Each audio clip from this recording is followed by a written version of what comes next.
2026 চনত নতুনকৈ সংশোধনী হোৱা ভোটাৰ লিষ্টখন কেনেকৈ আপোনালোকে মোবাইলৰ পৰা ডাউনলোড কৰিব পাৰে সেইটো মই আজি ষ্টেপ বাই ষ্টেপ দেখুৱাই দিম। প্ৰথমতে আপোনালোকৰ মোবাইলৰ ক্ৰম ব্ৰাউজাৰটো অপেন কৰি লওক। ইয়াত সাৰ্চ লিখি দিয়ক ECINT। যেটো ওপৰত লিংক দেখা পাইছে ECI ইউনিফাইড পোৰ্টেল, এইটোত ক্লিক কৰি দিয়ক। ভোটাৰ সাৰ্ভিসেস অপশনটোত ক্লিক কৰি দিয়ক।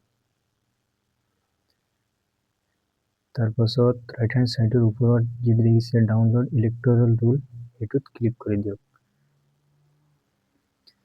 পিছত সিলেক্ট ষ্টেট, যেটো আমাৰ আসাম সিলেক্ট কৰি দিয়ক। ইয়াৰ অফ ৰেজিষ্ট্ৰেশ্যন যেনেকৈ আছে তেনেকৈ ৰাখিব।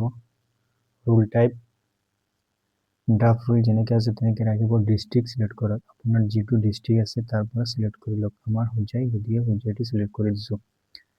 এছেম্বলি কনষ্টিটুৱেন্সি, অৰ্থাৎ আপোনাৰ বিধানসভা সমষ্টি যিটো আছে সেইটো সিলেক্ট কৰি দিয়ক। আমাৰ 62 বিন্দা গান্ধী, সেইটো মই সিলেক্ট কৰি দিছোঁ।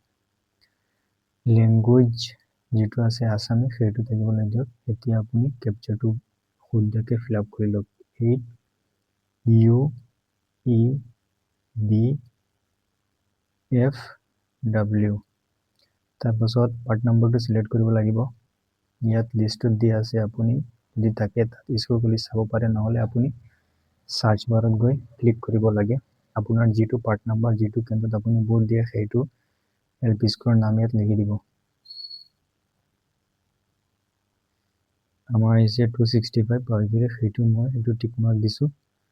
পিছত ইয়াত ডাউনলোডত ক্লিক কৰি দিয়ক। চাব পাৰে ইয়াত ডাউনলোড হৈ আছে।